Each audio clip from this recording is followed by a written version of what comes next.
Now, the internet has been agog about the alleged relationship between the fifth generation mobile network called 5G and the novel COVID-19 pandemic that is rocking the world. The Nigerian Communication Commission appears to have reacted, saying categorically in a statement that there is no correlation between 5G and COVID-19. According to the statement, there is no deployment of 5G in Nigeria at the moment.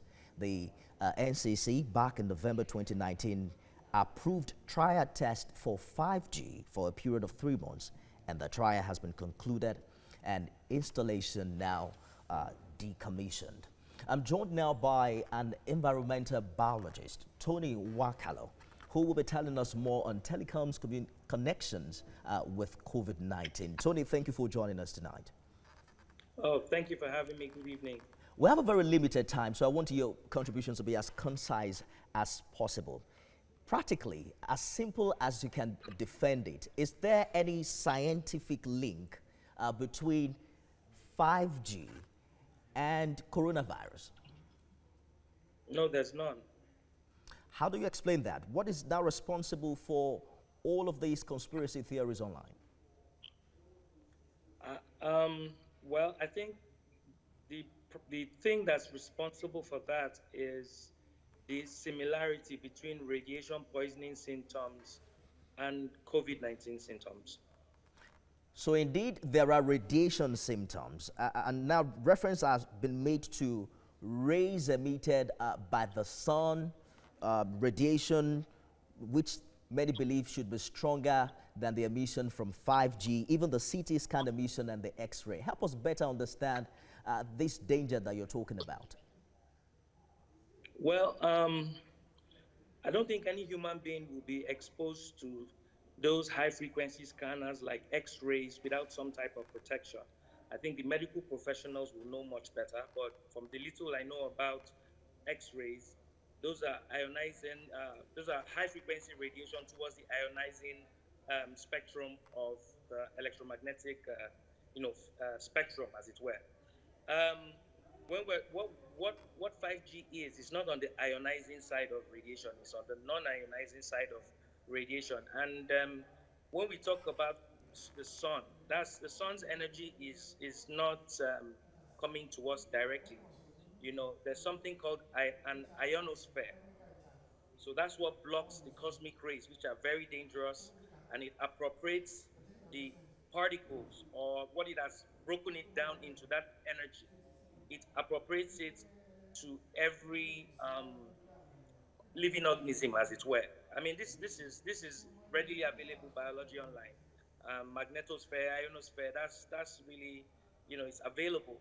But the issue is with 5G, there's 3 different bands. 2 of those bands are not necessarily extremely harmful, but one particular one is. And I haven't linked it, or I don't have any scientific evidence to link COVID-19 to radiation poisoning, even though the similarities are so, startling. But the millimeter wave, particularly, which is the 60 gigahertz frequency, is a very interesting frequency that has been chosen, because that frequency is attenuated by atmospheric oxygen to allow those who are providing the service to reuse the band. Okay. It's called a frequency reuse band. Something needs to take away the electromagnetic waves. It's called photon energy. Okay. Photons are, Just a minute. Let us try to break this down. In clear terms, what health concerns are we looking at as regards to the radiation poisoning that you have pointed out, Tony? Coughing, sneezing, deprivation of oxygen, if it's millimeter waves, is added to that. And amazingly, these are symptoms that are related to the COVID-19. They're very close, but when you don't have any evidence, because what was supposed to have happened before the rollout globally was they were supposed to do what is called in vivo epidemiology tests, so that you can subject the whole organism to 60 gigahertz radiations over long periods and see its effect on flora and fauna. But to the best of my knowledge, that didn't happen. But one logic that bursts this conspiracy theory is the fact that COVID-19, for instance, the infection in Nigeria initially began with imported cases. The government is reporting now that there is what they call community spread. So how do you relate radiation with an infection spread, so to speak?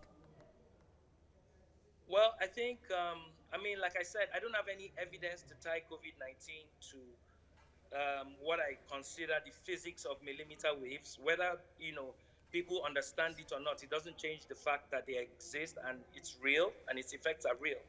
So that's where my focus is. But when you try to link it to COVID 19, the much I can say is that a lot of the cities, if you Google the cities where you have 5G rollouts, you can do that on Google on your device when you get off air.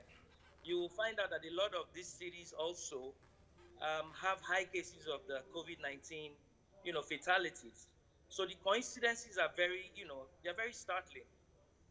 Well, I think we might have to just wrap it there. Again, the NCC says there's no correlation, and there's been a lot of talk about the super connectivity, the super speed that comes with the fifth generation mobile technology. We perhaps we'll talk about this some other time. Tony Nwakalor is an environmental biologist. Thank you for sharing your thoughts with us on the news tonight.